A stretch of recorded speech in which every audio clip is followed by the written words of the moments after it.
안녕하세요. 경기도에서 8살 된 아들을 키우고 있는 여자입니다. 아들이 점점 커갈수록 아빠의 빈자리가 어쩔 수 없이 느껴지는 요즘인데요. 하지만 빈자리가 느껴진다고 해서 이혼을 후회한다거나 아들을 아빠와 만나게 해주고 싶다거나 하는 마음은 전혀 들지 않네요. 저에겐 미운 남편이라도 아들에겐 하나뿐인 아빠인데 어떻게 그리도 매정한가 하고 생각하시는 분들이 분명히 있으실 거라 생각하는데요.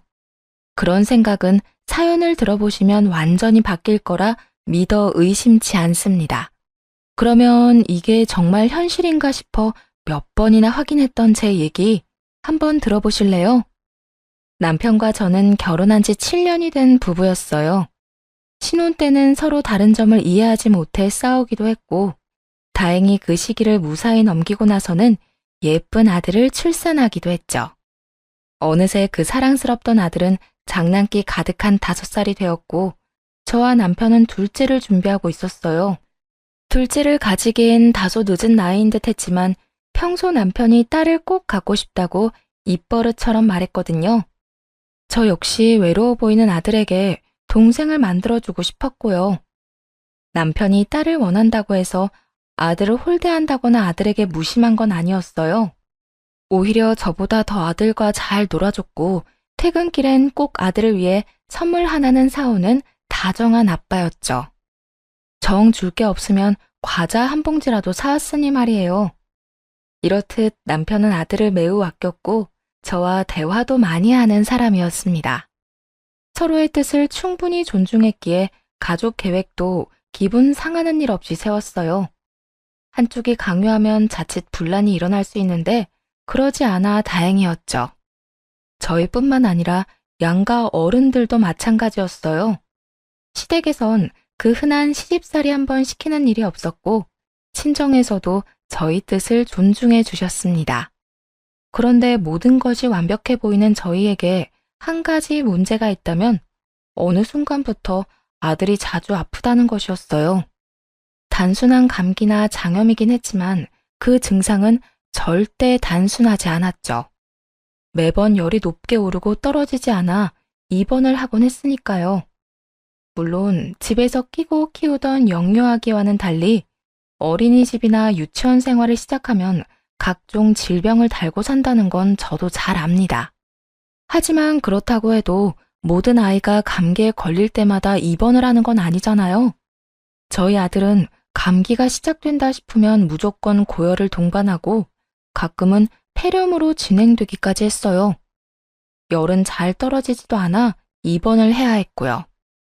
여보, 민이 또 열나. 39도가 넘었어. 또? 감기 기운 없었잖아.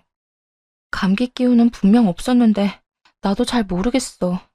아무래도 또 입원해야 할 것 같으니까 내가 가방 챙길게. 당신은? 알고 있어. 난 민이 울지 않도록 잘 보고 있을게. 울면 열이 더 오르니까. 굳이 말하지 않아도 각자 역할을 딱 분담할 정도로 그런 상황에 익숙해졌고 아들이 아픈 상황에 익숙해지면 익숙해질수록 걱정은 늘어만 갔어요. 어른이 아파도 걱정인데 아이가 그렇게 자주 아프니 너무나도 걱정스러웠죠. 그나마 다행스러운 건 그 당시 제가 일을 쉬고 있었다는 것이었어요.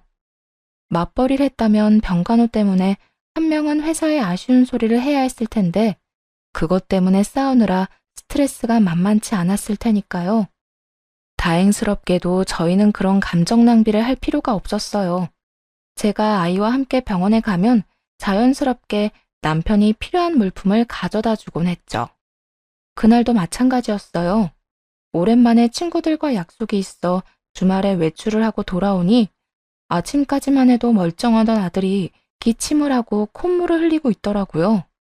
불안한 마음에 체온을 재보니 꽤 높게 측정되었고 가지고 있던 비상약을 먹여봤지만 역시나 소용이 없어서 결국 병원으로 갔습니다. 그렇게 새벽녘에 아들은 응급실을 거쳐 입원까지 하게 되었어요.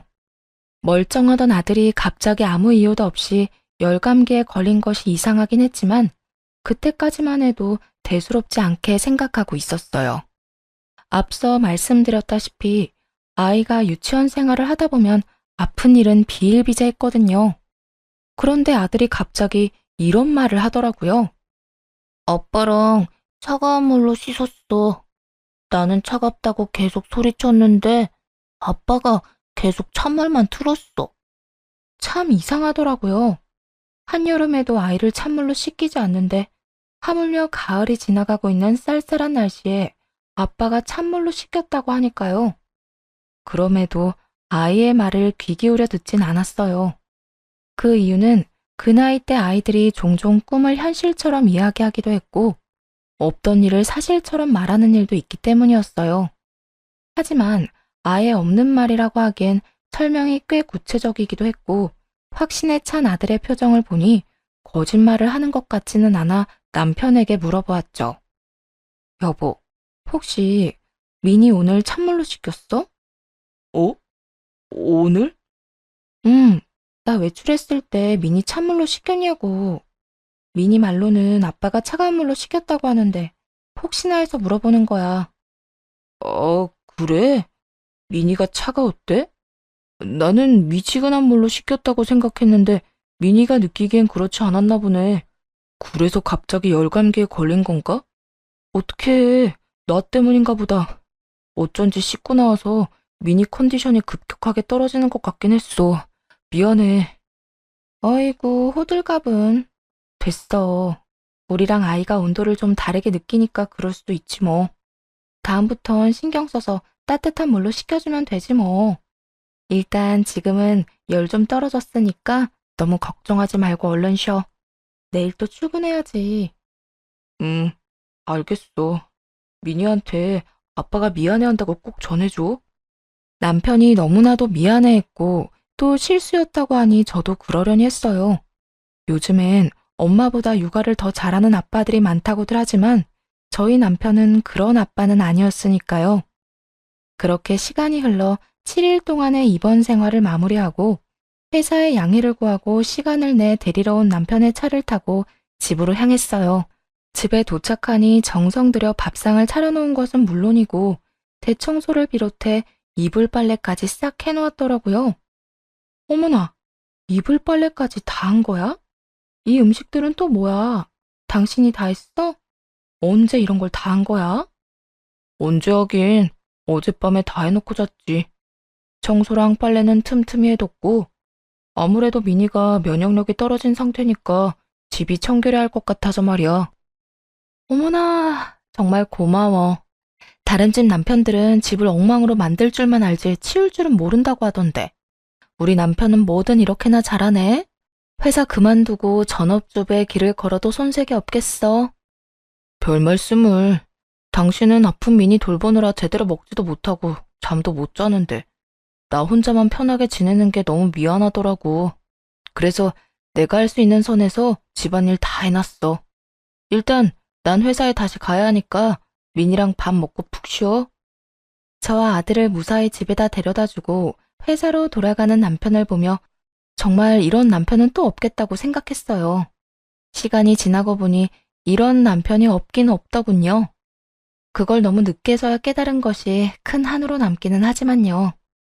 하여튼 한바탕 소동이 지나가고 난 후 가정엔 다시 평화가 찾아왔어요. 그런데 그 평화는 그리 오래가지 않았죠. 아들이 한 달도 채 되지 않아 장염에 걸려 또 입원을 하게 되었거든요. 점점 입원이 잦아지고 그 주기도 짧아지니 참 생각이 많아지더라고요. 아무리 유치원에서 이런저런 질병들을 옮아온다고들 하지만 이쯤 되니 아들의 입원이 오롯이 제 잘못이란 생각이 들었어요. 덜컥 겁이나 이런저런 검사를 받았지만 아들에게선 별다른 게 발견되지 않았어요. 그저 제 걱정만 커져가고 있을 뿐이었죠. 혹시나 하는 마음에 아들에게 유치원에서 뭘 먹었는지 물어보니 식단표에 기재된 음식들과 같은 것들만 말하더라고요.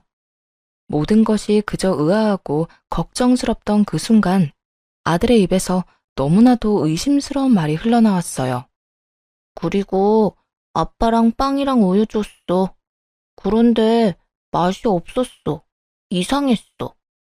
뭐? 아빠가 준 빵이랑 우유가 이상했다고? 아빠가 준 거 맞아? 유치원에서 먹은 게 아니고? 응, 아빠가 줬어. 엄마 몰래 빨리 먹으라고 했어. 밥 먹기 전에 간식 먹으면 안 되는데 민이 예뻐서 주는 거라고. 또 뭔가 이상하더라고요.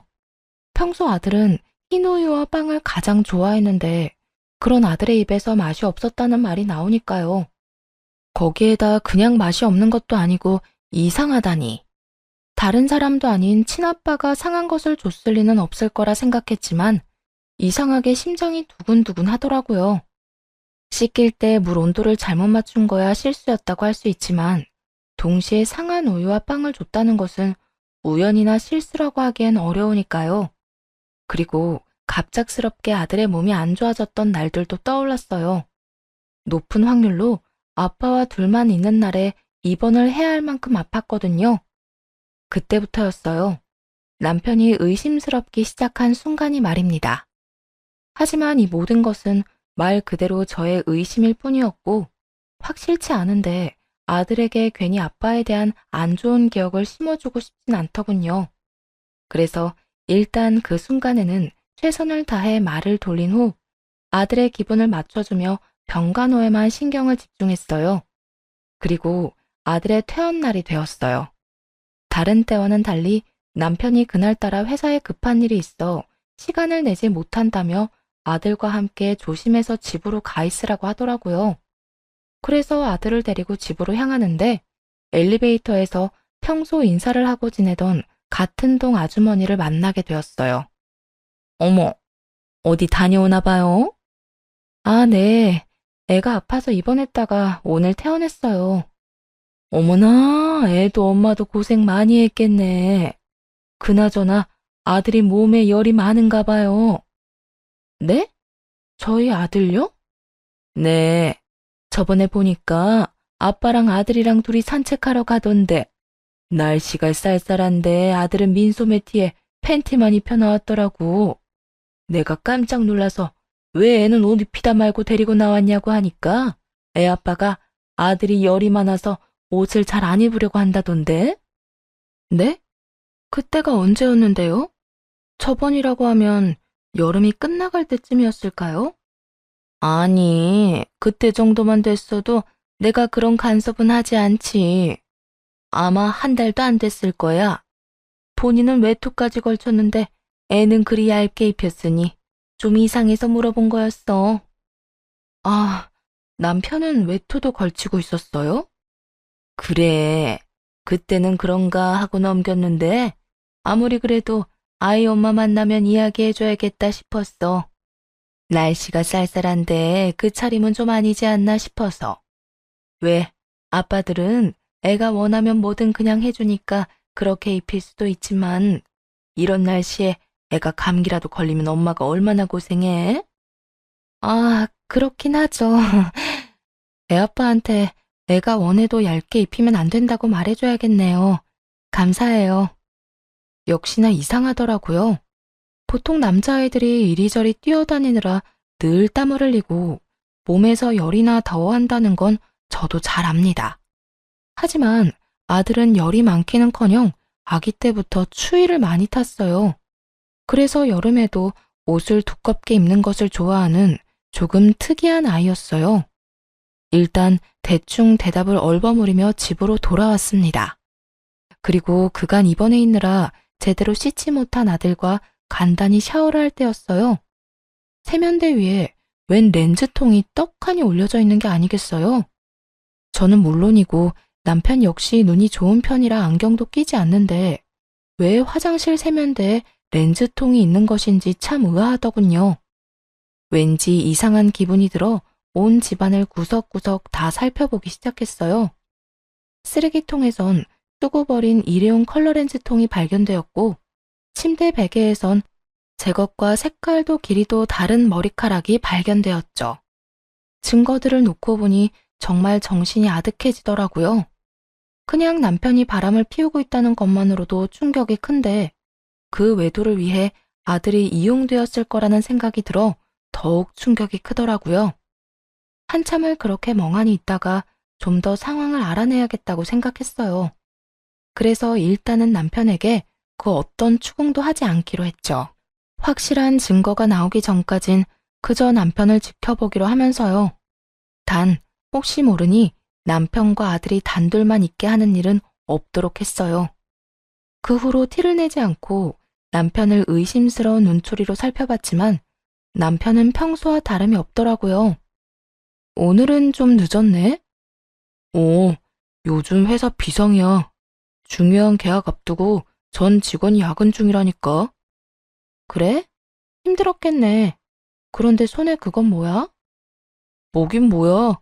당신 어제 드라마 보다가 매운 닭발 먹고 싶다고 했었잖아. 그래서 사왔지. 이건 당신 닭발이고, 이건 우리 아들이 좋아하는 아이스크림. 오늘은 늦는 대신 야식거리 좀 사왔어. 잘 먹을게. 어? 당신 좀 이상한데? 무슨 일 있어? 어디 아파? 이상하게 분위기가 좀 가라앉은 것 같은데? 왜? 민이 또 어디 아파? 아니, 어디 아프긴. 괜찮아. 그냥 좀 피곤해서 그래. 그래? 그러면 이건 내일 먹고 오늘은 일찍 자. 그렇게 피곤해서 어떡해? 내가 씻고 와서 안마라도 해줄까? 아니다. 그러지 말고 내일 당장 병원부터 다녀와. 알겠지? 다녀와서 나한테 연락도 좀 하고. 혹시나 계속 기운 떨어진다 싶으면 한의원에 가서 약이라도 지어 먹어. 금액은 신경 쓰지 말고. 남편은 여전히 회사 생활을 열심히 했고, 퇴근을 하고 집으로 돌아오면 늘 그렇듯 가정에 최선을 다하려고 애쓰고 있었어요. 혹시나 하는 마음에 남편이 자는 사이 휴대전화를 살펴보기도 했지만 허무할 정도로 아무것도 나오지 않더군요. 이 모든 것이 그저 혼자만의 이상한 오해인가 싶기도 했습니다. 그렇게 시간이 흘러 그냥 남편에게 직접 물어봐야 하나 고민하던 어느 날이었어요. 웬일인지 남편이 술에 취해 집으로 돌아오더라고요. 밖에서 무슨 좋은 일이 있어 술을 잔뜩 마셨는지 고주망태가 되어 잠이 드는 순간에도 남편은 웃고 있었어요. 아무래도 그런 남편이 이상해서 남편의 휴대전화를 다시 살펴보았죠. 그곳엔 그동안 발견할 수 없었던 새로운 앱이 있더군요. 그건 바로 커플끼리만 사용한다던 앱이었어요. 남편이 그동안 숨김 기능을 사용해 발견할 수 없었던 것이었죠. 그래요. 남편은 그동안 철두철미하게 이 앱을 통해 상간녀와 연락을 했던 거예요. 정말 충격 그 자체였어요. 추억이랍시고 그동안 나누었던 대화를 단 하나도 지우지 않고 남겨놓은 것인지 두 사람의 깊은 관계가 시작되었던 순간부터 최근의 대화까지 고스란히 있더군요. 자기야, 오늘 마감 언제 해? 자기가 해? 아니, 마감할 알바생 구했어. 오늘 자기 반차 썼다고 했지. 바로 가게로 데리러 와. 데이트하러 가자. 저녁도 나랑 먹고 가면 좋은데. 저녁은 집에 가서 먹어야 할 것 같아. 며칠 전에 아들 퇴원했잖아. 아무래도 한동안은 좀 잘해야 할 것 같아서 말이야. 하긴, 그러면 회사에서 나오자마자 바로 가게로 와.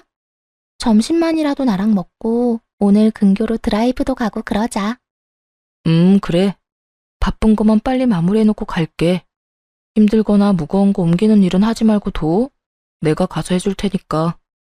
역시 다정해. 이래서 내가 자기 좋아하는 거라니까. 아주 사랑이 넘치는 연인 관계더라고요. 두 사람의 대화를 들으니 상간녀는 남편의 회사 근처에서 꽤 큰 카페를 운영하는데 상간녀 쪽에서 유부남인 남편에게 먼저 접근한 것 같더라고요. 두 사람의 관계는 1년 남짓된 듯 했고 그날 술에 취한 남편이 기분이 좋은 이유도 그 여자 때문이더라고요. 자기야, 나 오늘 산부인과 다녀왔는데 우리 아기 나 닮은 예쁜 딸이래. 뭐? 그게 정말이야? 이게 무슨 일이래?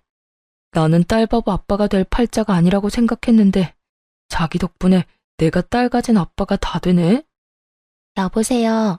예비 딸바보 아버님. 그래서 이혼은 정말 언제 할 거예요? 설마 우리 귀한 딸 아빠 없는 자식으로 키울 생각은 아니지? 그럴 리가. 기다려봐. 조만간 무슨 수를 써서라도 이혼할 테니까. 이혼 얘기를 꺼내면 그 여자가 반박은 좀 하겠지만 아들에 대한 모든 권한 포기하겠다고 하면 이혼해 줄 거야. 그래? 어쨌든 큰 소리 안 나게 자기가 알아서 잘 이혼해봐. 위자료는 될 수 있으면 안 주는 방향으로 말이야. 그럼 걱정하지 말고 좀 쉬고 계세요. 내가 오늘 일찍 끝내고 가게로 갈 테니까. 네. 상간녀는 임신 중으로 남편이 그렇게나 바라던 딸을 가졌다고 하더군요. 그래서 남편 놈은 기분이 좋아 술에 잔뜩 취해 집으로 들어온 것이었고요. 여기까지만 해도 충격이 큰데 더 큰 충격적인 대화가 고스란히 남아있더군요. 그건 바로 남편이 아들을 일부러 아프게 했다는 것이었어요. 저의 예상대로 남편은 제가 자리를 비울 때면 술을 쓰곤 했어요. 아들이 감기에 걸리거나 배탈이 나도록 말이에요. 아들이 입원해서 저도 함께 집을 비운 사이 남편은 상간녀와 오붓한 시간을 보내려고 외박을 일삼았더라고요. 한마디로 상간녀와 지내기 위해 아들을 아프게 했던 것이었어요. 제일 마지막에 아들이 장염에 걸린 일도 마찬가지고요. 이번에 자기 아들 입원하면 자기 집에서 시간 보내면 안 돼? 사람들 눈 피해서 잘 들어가면 되잖아. 응? 우리 집? 불편하지 않겠어? 불편하기는. 나도 자기가 사는 집이 어떤지 궁금하기도 하고, 앞으로 우리가 함께 살게 되면 그 집처럼 꾸며놓고 살 텐데, 미리 체험한다 생각하고 한번 보고 싶어서. 왜? 안 돼? 그래, 그러자. 그런데 미니가 태어난 지 얼마 안 돼서 또 감기 걸리게 하면 좀 그럴 것 같은데. 이번엔 감기 말고 장염 걸리게 하면 되지. 애들은 이런저런 병 유치원에서 많이 옮아온다며. 어른들도 조금만 잘못 먹으면 배탈 나는데 애는 오죽하겠어? 이번엔 상한 것 좀 먹여서 배탈 나게 하면 될 거야. 그럼 그럴까? 일단 알겠어. 와이프 없을 때 준비해서 먹여야겠네. 그래. 너무 팍 상한 건 위험하니까 조금만 이상해도 될 거야. 애들은 아무래도 어른보다 면역력이 떨어지니까. 알겠어. 조금 이따가 보자. 퇴근하면서 가게에 잠시 들렀다가 갈게. 대화에서 알 수 있다시피 아들을 아프게 했던 건 남편만이 아니었어요. 상간녀 역시 이 추악한 일에 한몫하고 있었고, 그날도 매번 하던 대로 두 사람이 작당을 해 아들에게 해를 끼친 것이었어요. 그 후에는 상간녀의 집이 아닌 저희 가족이 살던 그 집에 머물렀고요. 어쨌든 그 덕분에 상간녀의 흔적이 집에 남게 되었고, 남편이 뭔가 수상하다는 의심을 품게 되었죠. 드디어 모든 사실을 직접 확인하고 나니 술에 취해 잠이 든 남편을 가만두고 싶지 않을 만큼 치가 떨려오더군요. 사실 다른 여자에게 미쳐서 저와 이혼하고 싶어하는 그 마음은 이해해요. 물론 화가 머리끝까지 나지만 사람이니 마음이 변할 수도 있다고 생각하거든요. 하지만 아무리 여자에게 미친놈이라고 한들 아들이 주워온 자식도 아니고 자기 핏줄인데 어떻게 그딴 짓을 할 수가 있는지 아무리 이해해보려고 해도 입에서 욕만 나오더군요. 거기에다 상간녀가 딸을 임신했다는 소식을 듣고 자면서도 웃고 있는 꼴이라니. 여러모로 그냥 이혼만 하고 넘길 건 아니라는 생각이 아주 강하게 들더군요. 버젓이 가정이 있는 남자가 이런 쓰레기라니 눈물도 나지 않았어요. 그저 외도뿐이었다면 바보같이 울었겠지만 아들이 연관되었으므로 엄마로서 처리할 일이 많았거든요.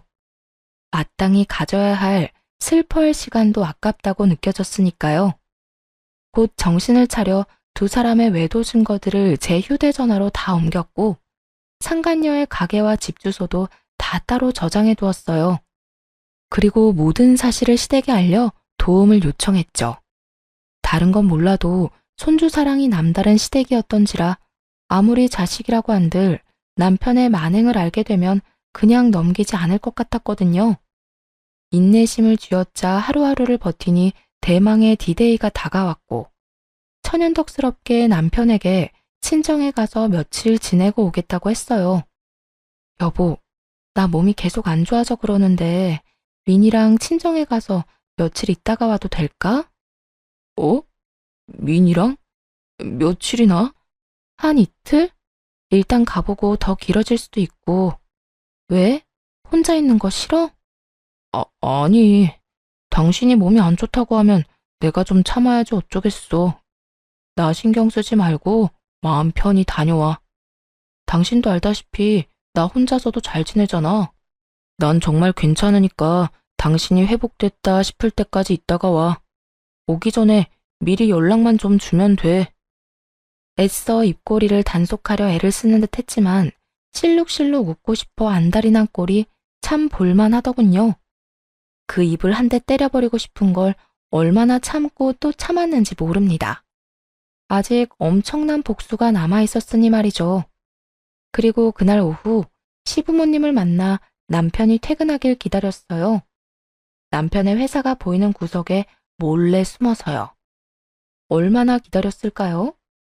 이르게 퇴근한 남편이 상간녀의 가게로 향하더라고요. 퇴근 시간이기도 했고 워낙 인기가 많은 가게라 손님들이 꽤 많았는데도 두 사람은 구석진 테이블에 자리 잡고 앉아 손을 맞잡고 웃으며 대화를 나눴어요. 모든 것을 지켜본 저와 시부모님은 지체하지 않고 가게로 들어갔죠. 종업원들은 저희를 보고 반갑게 인사를 했지만 상간녀와 남편은 아무것도 모른 채 계속 대화만 나누고 있더라고요. 자기야, 그러면 최소한 이틀은 나랑 있을 수 있는 거네? 나 오늘도 자기네 집에서 잘까? 아니, 그건 좀 불안해. 언제 마음이 바뀌어서 집으로 올지 모르는 일이잖아. 혹시나 새벽에 갑자기 들이닥치면 도망칠 곳도 없다고. 우리 자기 지금 임신 중인데 놀라면 안 되지? 하긴, 그럴 수도 있겠네. 그러면 오늘 우리 집에 가서 영화도 보고 맛있는 것도 시켜 먹자. 나 먹고 싶은 거 엄청 많아. 그래, 다 먹자. 자기가 먹고 싶은 거 다 사줄게. 그나저나 뱃속에 있는 우리 꼬물이 먹성이 좋나 보네. 자기가 뭐 먹고 싶다고 하는 거 처음 들어봐. 예전에는 내가 뭘 해줘도 그냥저냥 먹었는데 요즘엔 뭐든 잘 먹어서 보기 좋아. 이러다 나 살 너무 많이 찌면 어떡해? 난 출산 후에도 날씬하고 싶단 말이야. 자기는 살찌는 체질도 아닐 뿐더러 살쪄도 여전히 예쁠 거야. 그러니까 그런 걱정은 하지 말고 마음껏 먹어. 난 어떤 모습이든 다 좋으니까 말이야. 정말? 그나저나 이제 진짜 이혼 이야기 꺼내야 하는 거 아니야? 그렇지 않아도 무슨 트집을 잡아서 이혼하자고 할까 고민 중이야. 미니가 이 타이밍에 또 아파지면 참 좋을 텐데. 그걸 핑계 삼아서 싸움을 시작하면 될 것 같고. 뭐가 걱정이야? 입원할 정도까지는 아니더라도 감기는 또 걸리게 하면 되지 뭐. 하긴 이번에는 입원이 목적이 아니라 조금 아프게만 하면 되는 거니까. 하여튼 그건 내가 알아서 할 테니까 자기는 아기만 생각하면서 기다리고 있어. 내가 조만간 좋은 소식 가지고 올 테니까. 반신반의하시던 시부모님도 이 이야기를 듣는데 얼굴이 차마 표현할 말이 없을 정도로 구겨지더라고요. 그리고 남편의 입에서 좋은 소식이라는 말이 나온 그 순간 시부가 남편의 뒤통수를 세게 내리치고야 말았죠. 이 미친놈아, 뭐가 어쩌고 좋지? 입원이 목적이 아니라 조금 아프게만 하면 돼. 네가 그러고도 인간이야? 그러고도 아이 아빠라고 할 수 있는 게야. 그러면서 시부는 남편을 향해 호통을 내질렀고 그와 동시에 시모는 상간녀의 머리에 손을 뻗었어요. 이 지옥에서도 안 받아줄 모진 인간 같으니라고. 뱃속에 애까지 있다는 인간이 뭐? 감기 정도는 또 걸리게 하면 돼? 네가 그러고도 엄마가 될 자격이 있다고 생각해? 시모가 거친 손길로 머리를 잡자 영문을 모르는 상간녀는 도리어 큰 소리를 내며 시모를 뿌리쳤어요. 이 노인네가 진짜 미쳤나? 할머니, 노막 났어요? 나 알아요. 다짜고짜 이게 무슨 짓이야? 이거 놓으라고요. 상간녀가 시모를 있는 힘껏 떼어내자 시모는 바닥에 고꾸라지게 되었죠. 그 와중에 자신의 엄마가 바닥에 엎어진 꼴은 또 보기 싫었는지 남편이 화들짝 놀라며 시모를 부축하려 하더라고요. 하지만 시모는 아들의 손길이 닿는 것조차 소름이 끼친다는 듯 뿌리쳐버렸어요. 순식간에 가게 안은 난장판이 되었고 머리를 쓸어올리며 한숨을 쉬어대던 남편은 시부를 향해 묻기 시작했어요. 도대체 어떻게 상간녀의 가게까지 찾아왔는지 말이에요. 아버지, 여기는 어떻게 오신 거예요? 설마 제가 여기 있는 걸 알고 오신 거예요?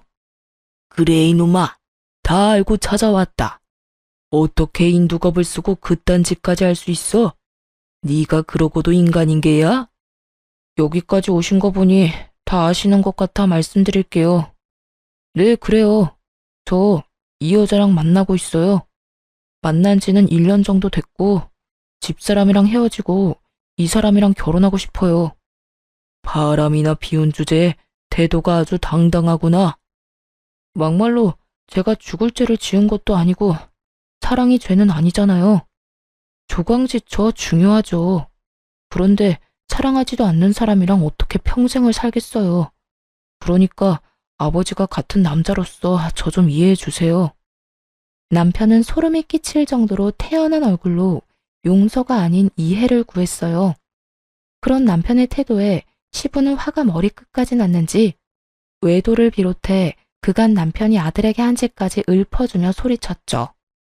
이 녀석아, 외도를 저지른 것도 큰 죄이지만 네가 저지른 더 큰 죄는 따로 있지 않느냐. 아비라는 인간이 족간 여자랑 외박이나 하려고 제 자식을 아프게 해? 그게 인간으로서, 아빠로서 할 짓이야? 도대체 여자한테 얼마나 미쳐있으면 그딴 짓을 할 수가 있냐?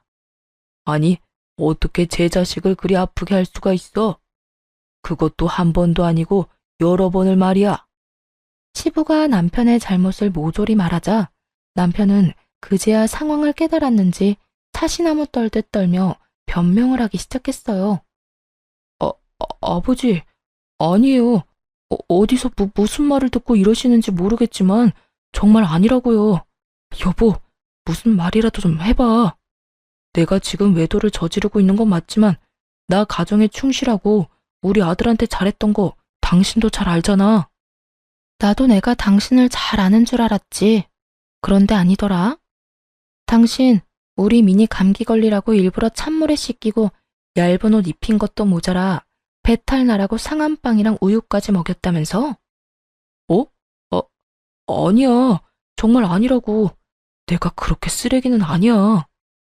남편은 끝까지 아니라는 말만 반복하며 상황을 모면하려 애썼어요. 하지만 도저히 상황이 나아질 것 같지 않자 이번에는 상간녀까지 나서더라고요. 저기, 오해가 있으신 것 같은데 일단 앉아서 이야기를 좀 나누시죠? 가게 안에 지금 다른 손님들이 계시기도 하고 다들 너무 흥분하셔서 대화가 안 되고 있잖아요. 우리 자리에 앉고 나서 차분히 이야기해요. 상간녀가 애써 분위기를 진정시켜보려 했지만 소용없는 짓이었죠. 그 말도 안 되는 차분함에 더 큰 분노를 느낀 시모가 소리를 질렀으니까요. 뭐? 흥분? 지금 흥분 안 하게 생겼어? 장가 가서 잘 살고 있는 남의 아들 꼬셔서 불륜이나 저지르는 주제에 뱃속에 애를 가졌다고? 이혼을 빨리 하라고? 그렇게 급했어? 네 자식만 아비 있는 자식으로 키우고 싶었던 것이야?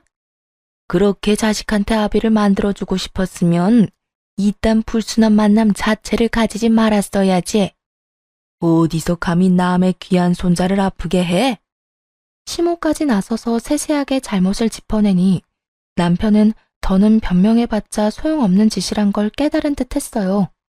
그래서 외도 말고 나머지는 절대 아니라고 하던 남편이 무릎을 꿇고 빌기 시작했죠. 아버지, 어머니, 그리고 여보, 정말 미안해. 내가 잘못했어. 난 그냥 이 여자를 너무 사랑해서 그랬어. 너무 사랑하니까 매 순간 함께하고 싶어서 그랬던 것뿐이라고. 참 기가 막히더라고요. 방금 전까지만 해도 사랑이 죄는 아니라는 말을 해대더니 지금은 사랑하는 여자와 그저 함께 있고 싶어 그딴 짓거리를 했다고 하니까요. 아니, 애초에 그게 변명이 될 거라고 생각하는 그 머릿속이 궁금해지더군요. 더 가관인 건 상간녀였어요. 감히 자기도 나설 수 있겠다고 생각했는지 남편 놈의 옆에 같이 무릎을 꿇고 앉아 손바닥을 비벼대며 빌기 시작하더군요. 네, 맞아요. 저흰 그저 너무 사랑해서 그랬다고요. 그러니까 이왕 이렇게 다 밝혀진 김에 이혼해주세요. 이혼만 해주시면 어떤 벌이든 달게 받을게요. 자기가 벌을 왜 받아? 홀몸도 아닌 사람이. 내가 다 알아서 할 테니까 자기는 자기 몸이나 신경 써. 이런 일까지 당하게 해서 미안해. 많이 놀랐지? 정말로 충격을 받은 세 사람이 자신의 눈앞에 떡하니 서 있는데 남편 놈은 상간녀만을 신경 쓰기 바쁘더군요. 그 순간 얼마나 화가 나는지 손발이 다 덜덜 떨려오더라고요. 시부 역시 저와 같은 마음이었는지 손바닥에 감정을 듬뿍 담아 남편의 얼굴을 그대로 내리쳐버렸어요. 그리고 남편이 정신을 차릴 틈도 없이 일러주었죠. 앞으로 두 사람에게 닥칠 현실에 대해서 말이에요. 잘 들어라. 너에게 주기로 했던 내 재산은 손주한테 줄 테니 그렇게 알거라. 재산뿐만이 아니다. 앞으로 난 너 같은 자식은 없는 셈 치고 잘 살아갈 테니까 너도 네가 그렇게 사랑하는 저 여자와 잘 살거라. 남편은 재산을 물려받지 못할 거란 생각은 전혀 하지 못한 듯 토끼 눈을 뜨고 시부를 바라보더라고요. 시부는 그런 남편의 눈길을 사뿐히 무시한 채 남편보다 더 동그랗게 눈을 뜨고 있는 상간녀를 보며 이렇게 말했어요. 혹시나 무사히 출산한다고 해도 우리 집에 찾아올 생각은 하지도 말게나. 난 그 뱃속에 있는 아이 보고 싶지도 않고 내 손주라고 생각하지도 않으니까. 그러니 아기 얼굴 보여주겠다는 핑계로 내 집에 올 생각도 하지도 말란 뜻이야. 시부는 단단히 결심한 듯 너무나 단호해 보였어요. 남편의 눈에도 그렇게 보였는지 남편이 시부의 결정에 토를 달더라고요. 반성하는 모습은 전혀 보이지 않으면서 말이에요. 아버지, 정말 너무하시는 거 아니에요? 아무리 제가 잘못을 저질렀다고 해도 그건 아니죠. 아버지 친자식은 저라고요, 저. 아버지가 그런 식으로 한 푼도 안 주시면 앞으로 저랑 이 사람이랑 어떻게 살아요? 혼자 벌어먹고 살 만큼의 능력은 충분히 키워주고 출가시켰고 그 덕에 번듯한 회사도 다니면 됐지 뭘 더 바라는 게야? 난 너한테 할 만큼 했다. 더는 해줄 마음도 해주고 싶은 마음도 없다. 아버지, 그래도 이건 아니죠. 어떻게 저한테 주실 재산을 미녀한테 다 주신다고 하실 수가 있냐고요. 제가 아버지 친자식이잖아요. 아까부터 시끄럽게 친자식 타령을 하는데 그러는 너는 친자식한테 어떻게 그딴 짓거리까지 한 것이야? 내가 너한테 할 일들은 네가 네 자식한테 한 짓에 비하면 아무것도 아니다. 그러니 더는 긴 말하지 마라. 남편이 말도 안 되는 궤변을 늘어놓을수록 시부는 더욱 단호해져만 갔어요. 결국 궁지에 몰린 남편은 양심이라고는 없는 사람처럼 제게 애원하기 시작하더라고요. 여보, 당신이 어떻게 좀 해봐. 내가 정말 잘못했다니까. 아무 잘못 안 했다고 하는 것도 아니잖아. 잘못했어. 잘못했으니까 당신이 아버지한테 말 좀 잘해줘. 당신이 아버지 재산 미니한테 안 줘도 된다고 그 한마디만이라도 좀 해달라고. 당신 정말 이대로 가만히 듣고만 있을 거야? 내가? 당연히 이대로 가만히 듣고만 있을 리가 없지. 그렇지. 역시 당신이 양심은 있어. 살짝 떠보자 남편이 기대에 가득 찬 눈빛으로 저를 바라보더라고요. 제 입에서 어떤 말이 나올지도 모르고 말이에요. 한심스럽게도 희망에 찬 눈빛을 날리는 남편을 보는데 어찌나 비웃음이 나오던지 참지 않고 썩은 미소를 날려주며 말해주었죠. 절대 가만히는 못 있지. 네가 내 아들한테 한 짓이 있는데. 앞으로 기대해. 당신이랑 저 여자가 나랑 내 아들한테 한 짓 증거로 다 남겨뒀고 그 덕에 고소는 충분히 할 수 있을 거라고 하더라. 그러니까 두 사람도 준비 잘해두는 게 좋을 거야. 빠져나갈 구멍이라곤 없게 철저하게 준비해서 경찰에도 신고할 생각이니까. 남편에게 하고 싶었던 말을 끝내고 상간녀에게도 할 말을 해주었어요. 아, 그리고 딸 임신했다고 하던데 축하해? 태규 지금부터 잘해야 할 거야. 보니까 우리 아들 괴롭히는 걸 발벗고 도왔던데. 그쪽도 내가 신고할 거거든. 그렇게 되면 소송 준비에 경찰서 오가느라 태규는 꿈도 못 꿀 테니까 미리 마음의 준비 단단히 해두는 게 좋을 거야. 아기 낳아보면 알겠지만 엄마는 꽤 강하거든. 그래서 난 엄마로서 지치지 않고 끝까지 가볼 생각이야. 말이 끝나자마자 남편이 상간녀 앞을 막고 서서 이상한 변명들을 늘어놓더군요. 어떻게 해서든 상간녀를 보호하려고 하는 것 같았어요. 여보, 그게 무슨 말이야. 당신이 무슨 생각하는지 다 아는데 그거 아니야. 이 사람은 그냥 내가 시키는 대로 한 것뿐이라고. 그러니까 나만 괴롭혀. 나한테만 그러라고. 당신도 임신해봤으니까 알 거 아니야. 지금 이 시기가 얼마나 중요한지. 그렇지 않아도 홀몸도 아닌 사람에게 이럴 필요까진 없잖아. 이럴 필요까지 있는지 없는지는 내가 결정해. 당신이 무슨 권리로 나한테 이래라 저래라야? 그리고 아직까지 내 말을 제대로 못 알아듣는 것 같아서 다시 한번 말하는데 나한테 모든 증거가 다 있다니까? 저 여자가 내 아들 아프게 만들려고 했던 것, 당신이 내 아들한테 한 짓, 그리고 나하고 이혼하려고 어떤 계획을 세우고 있었는지까지 전부 말이야.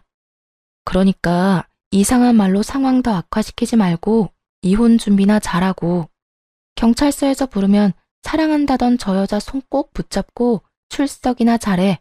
알겠어? 여보, 진짜 이렇게까지 할 거야? 여보는 무슨 여보야?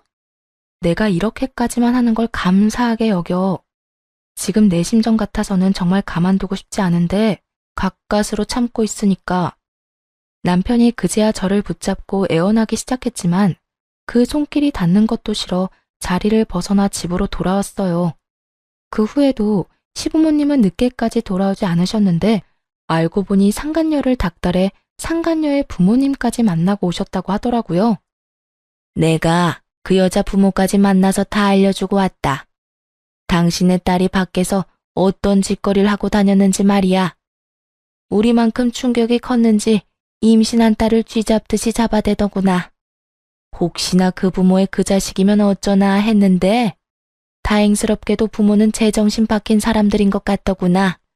아마 모르긴 몰라도 그 두 사람 어디서도 도움받기는 힘들 거야. 아무리 사는 게 힘들어져도 우리 집은 물론이고 그 집에서도 안 도와줄 테니까. 그러니까 넌 다른 건 신경 쓰지 말고 이혼 잘하고 고소 준비나 잘하려무나. 그래, 아가. 넌 다른 건 신경 쓰지도 말고 네가 해야 할 일만 잘하면 된다. 일 처리하다가 힘든 거 있으면 우리한테 말하고. 그리고 재산은 아까 말했다시피 미니한테 물려줄 예정이니 그 돈으로 우리 손자 잘 키우고 너만 건강하게 잘 살면 돼. 그러면서 두 분은 이 상황이 정말 안타깝긴 하지만 여러모로 일이 잘 풀릴 것이라며 저를 안심시켜 주셨어요. 앞으로 도움을 아끼지 않겠다는 말도 해주셨고요.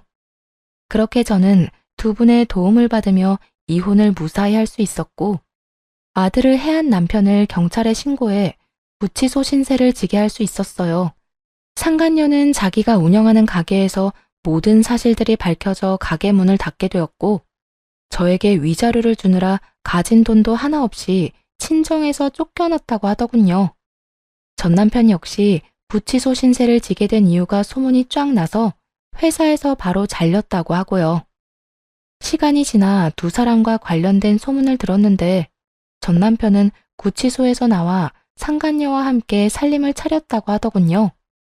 죽고 못 사는 둘이서 평생 행복할 거라 생각했을 텐데 오래 가진 않았다고 하고요. 거짓골을 한 두 사람이 신생아를 안고 전 시댁에 찾아왔다고 했으니까요. 우리가 그렇게나 찾아오진 말라 했거늘 갓난 아기를 안고 찾아왔더구나. 아기를 앞세워서 찾아오면 우리가 하는 수 없이 받아줄 거라 생각했던 모양이지. 하지만 어림도 없지 암. 길바닥에서 며칠은 나뒹군 꼬락서니를 하고선 찾아왔는데 내 자식이지만 불쌍하기는커녕 통쾌하기까지 했어. 어머님, 혹시 저 때문에 못 받아주고 계신 거면 그러지 않으셔도 돼요. 아무리 큰 잘못을 저질렀다고 한들 하나뿐인 아들이잖아요. 난 이제 아들 없다. 아니, 우린 이제 아들 없다고 생각하기로 했어. 듣기론 그 녀석이 재취업은 꿈도 못 꾸는 상황이라고 하던데. 고생을 좀 해봐야 자기가 무슨 짓거리를 저질렀는지 잘 알지 않겠니? 우리 집까지 찾아온 걸 보니 그 여자 집에서도 문전박대 당했을 테고. 그딴 짓까지 하더니 꼴 좋다 꼴 좋아.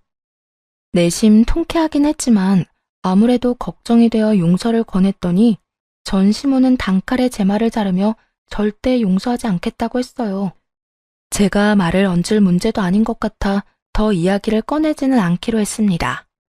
그 후 수중에 가진 것이 하나도 없었던 두 사람은 빠르게 거짓골이 되어갔고 잦은 다툼을 해대며 곧 이혼할 것 같다는 소식이 들려왔어요.